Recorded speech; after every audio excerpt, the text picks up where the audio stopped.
Okay, so welcome to the next installment of our whole body migraine assessment call. So today we have Tara, who has shared some information with us. And if you're watching and you haven't seen one of these whole body assessment calls before, basically what we're doing is, the person that submits for this call to be the subject of the call is provides me with some information about their history and, answers some questions in general that help me understand some of what might be going on for their migraines. One of the things that is possibly most frustrating is the fact that in conventional treatment of migraines, nobody looks at you as a whole person, and your body works as one intricate and intricately involved machine. And so you can't separate gut health from your neurological health, from your hormonal health, from your adrenal health. And so we want to take a look at all of the pieces of the puzzle and put them all together in the context of what could be contributing to your migraine situation. And so that's what these whole body migraine assessment calls are for. So let's talk about Tara. So Tara has been having migraines since she was 28. They started around her cycle only. And over the last maybe 3-4 years, it has progressed to a daily migraine. She has a history of TMJ. She has discovered that she's sensitive to histamine in food. She states that her migraines start when she wakes up, usually accompanied by ringing of her ears. So it sounds like she has tinnitus all the time. Worse with each meal, best with just salads, worse with coffee, but caffeine helps her migraines.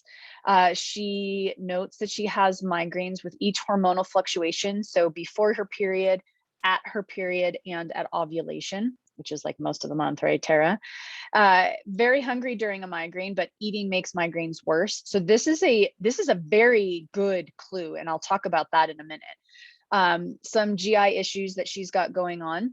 She says that on her mother's side, there are some mood issues and some migraine history. So we're going to be looking at some genetic components there. Worse after pregnancy, worse after COVID. Not uncommon, actually. Daily migraines after a separate viral infection from COVID, and worse with work. Caffeine helps. And so that was a pretty good history that you provided, Tara. So one of the things that, really stand out, you've already mentioned the histamine piece. You had a lot of allergies going on with histamine. So very clearly there's a histamine component. I would be very curious with the link between worsening migraines to turning daily right around that viral infection that you had. And how your immune system is possibly overactivated that is contributing to that histamine burden. So you've noticed that histamine triggers you. There's clearly an issue with your body either producing too much histamine or not able to get rid of it. And so there's some genetics, DAO specifically, that we would want to take a look at, make sure it's working optimally. And then also taking a look at the gut health, because our bacteria can also produce histamine unwantedly. Even if it's good bacteria, some of the strains that we use as probiotics can contribute to that. Now, Tara mentioned that she's taking a histamine probiotic by Seeking Health, is the one that she had mentioned that she's on. And that actually is formulated to help minimize histamine production by the gut bacteria. But a lot of people don't know, if they have histamine issues and they're taking a probiotic because it's good for your health, that they don't understand or don't know or aren't told that some of those most common forms of bacteria, good probiotic bacteria, are actually histamine producers. So that can actually worsen some of those migraine symptoms if you're histamine sensitive. So just a little side note there. All right, so let's see, where was I at? So you're on the histamine. You've already noted that there's a hormonal component. You mentioned that you're going to be retesting hormones, that you can do it at the correct time of your cycle, which for somebody who might not know is day 19 to day 22, when you kind of peak in both. So we can kind of see where your peaks are for both estrogen and progesterone. So that gives us the best picture overall. So that piece is good. I won't really comment on that since you've got those things. One thing though that I did want to note is with your TMJ. Tara shared that she has some pretty massive TMJ issues. I also had, like, my jaw was locked. I literally couldn't open my jaw to eat food. It was so bad.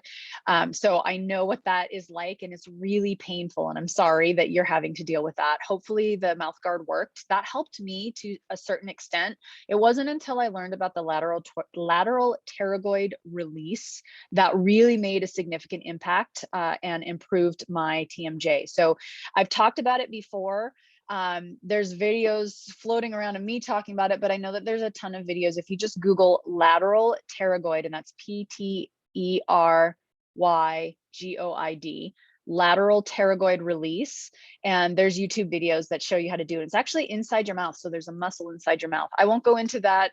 You can Google that information about it, but it's responsible for holding your mouth closed. And so when it is too tight, it can affect our hearing, it can affect ringing in the ears, it can affect the TMJ big time. So we can actually manually work on kind of massaging it like a knot that we would get in our neck. You can actually do that in that muscle, and that can make a world of difference in helping to relax that. So if you can't figure it out by Googling it, then talk to a chiropractor, talk to an acupuncturist, talk to a massage therapist who's familiar with the lateral pterygoid release. It hurts like a mother, but it is super effective. So I would encourage you to learn how to do it and then do it multiple times a day until that TMJ starts to resolve, okay? All right, so let's see, I'm checking my notes here. There's one other thing that really stood out to me that you had mentioned. You get very hungry with migraines, and that food makes it worse. So you had mentioned that there's some GI issue things going on. I know that you wanted to have some GI map testing. Fantastic test, by the way. I really encourage that. That's a good one. Just to see if there's any gut infection or dysbiosis that's happening that's contributing. The histamine itself could potentially be problematic, or just generally being inflamed in the gut can also do it. But I just would want to point out, if you're only eating salads, really make sure that you're getting enough protein and enough fats. And maybe you are, but I don't know what is on your salad. And salads and vegetables and produce, fruits, things like that, super high in antioxidants, wonderful foods. But I do tend to see that a lot of people who feel best without, on salads or that kind of stuff, I tend to see them become very protein deficient, which can be a dangerous place. So I just want to bring that to your attention in case you haven't been really paying attention to that, because salads are healthy, but they just have to be balanced. So hopefully you've already addressed that and this is a moot point. But that's not what I was going to say. What I was going to talk about actually was the very hungry piece. So interestingly, there is a correlation with our neurotransmitter dopamine and our hunger. And when our dopamine is high, we tend to have like an appetite suppressant. We don't, it doesn't really, we don't want to eat. When our dopamine is low, though, we tend to be very hungry. And so whenever I hear that someone notices they're really hungry before a migraine or during a migraine, even if you can't, like, eating food makes you nauseous, that is that really red flags me that low dopamine might be an issue for you. So that would be a piece to kind of explore a little bit and see, does that play a role in your migraines? You can have some testing done, which you had asked Tara about. Additional testing that could potentially be worthwhile looking into. With my clients, I do a complete hormone, adrenal, and neurotransmitter panel. So if you haven't had a neurotransmitter panel done, that could be something interesting to look into to see, is there a low dopamine issue, or what's going on from that perspective. And then tying that back to some of the genetics that you had noted with the family history of some mood issues and migraines, there could very well be a neurotransmitter gene like MAOA or COMT that is contributing to the migraine picture and possibly low dopamine. So and then that also, those two genes also tie into how our body is able to process histamine. So it's very interesting that histamine, neurotransmitters, all of those things are all connected by the same gene. So genes, I should say. So those could be some pieces that maybe haven't been put together for you yet. So the genes, again, DAO specifically for histamine, but also MAOA and COMT for histamine, neurotransmitters, and somewhat hormones. And that's it, I think. So those are some things that stood out for me. And so because of that genetic piece, An additional test that you could also look into is some genetic testing if you haven't had that done, just to see, you know, MTHFR could potentially be a big thing for you, especially if you've started on some B vitamins, methylated B vitamins, as you noted, and you feel better. There's likely an MTHFR component going on, stimulating again back to your family history. But then also taking a look at, you know, what's DAO, what's MAOA, what's COMT gene doing, and then there's a whole bunch of other stuff that could be involved too that I won't even get into. So my favorite test, and I'm not linked or associated with them in any way, but is Strategene. It's Seeking Health, which is the same probiotic that you've been using. Just because I learned under Dr. Ben Lynch, and that's how I kind of came about my information on genetics through medical school. And he has such a comprehensive readout of your results. It's about a 126-page report on your specific genetics. And as a practitioner, like, that is invaluable information because there's a lot of variables. So he helps to narrow things down of how your genes are contributing to a methylation issue or something else. So he has lifestyle suggestions for each gene that's tested and gives you just a lot of really great information. So I really like his. Again, I'm not associated or affiliated in any way. There's also Strategene. There's a couple other, but that's what I just said. 23andMe. There's a few other ones that I haven't honestly used in so long that I kind of forget.